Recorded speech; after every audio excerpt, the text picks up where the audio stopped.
So this is how to change a Geberit or villeroy boch mechanism, button and mechanism within a toilet.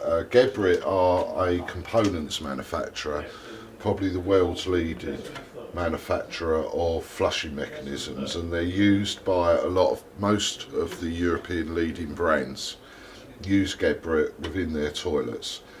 For this purposes we're using a villeroy boch toilet, but this could be any one of the major manufacturers that are using Geberit within their toilets.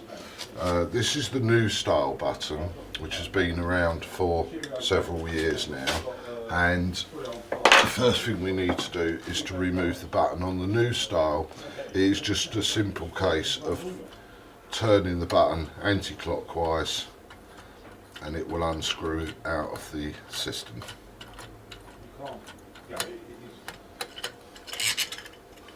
This is the button mechanism, and once that's removed you'll now be able to remove the system lid from the toilet. Inside the toilet you'll have two mechanisms. The main centre shaft is your flushing mechanism, and on the side, left or right, it could be different in your toilet, you'll have the filler ball valve or filler valve. To remove the flushing mechanism from the toilet, there's a simple clips either side, so if you feel right down or look right down the bottom of the toilet, you will see two little side clips which you just need to get your hand in.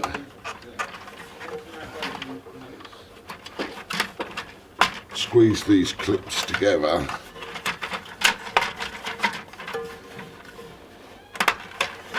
and the whole unit will then lift out of the toilet. Sometimes if this mechanism's just letting by, there's two reasons for this mechanism to let by. One will be it will be letting by in the washer position here. Both of these will flow back into the toilet. The second is that there's a overflow built into the toilet. Unlike the old days where the overflow would be a separate pipe going outside your house, on these newer mechanisms the overflow is built into the toilet, so if the system overfills, the water will simply flow back into the toilet. So one of the things you need to determine if the toilet is overflowing inside, which of the elements are failing, whether it's the seal for the flush or whether it's the ball valve that's not shutting off correctly. You should be able to see when you lift the toilet lid if the water level's too high and the water's flowing down this overflow pipe. If that's the case, the ball valve is letting by and not shutting off correctly, and that's the element that would need replacing. If the flushing mechanism, if the water level is low beneath this point and it's still letting by into the toilet, then you're pretty sure that it's the flushing valve that's at fault, and that could be a number of reasons why this mechanism would fail to let by into the toilet. When you're fitting the new valve, it's important that you set the height correct for the toilet. So the first thing to do is to just slot back in your new mechanism.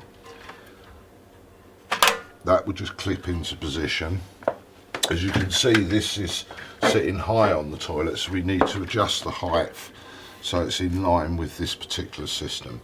To do that, the blue lever here you just turn, and that releases this little camshaft lock and allows you now to lift this mechanism up and down. The best way to get the correct height is put it to a position where you feel that it's almost correct, and then just drop the system lid onto the top. Now I've got that a little bit low, so I'm going to lift the mechanism up. I know it's too high now, but now I can just push down on that, and now that's sitting in the correct position just directly underneath the ceramic of the system. I can now lock that back into position, and that's all now sitting at the correct level to simply screw your dual flush button back into place. So that's how to change the new style Geberit flushing mechanism.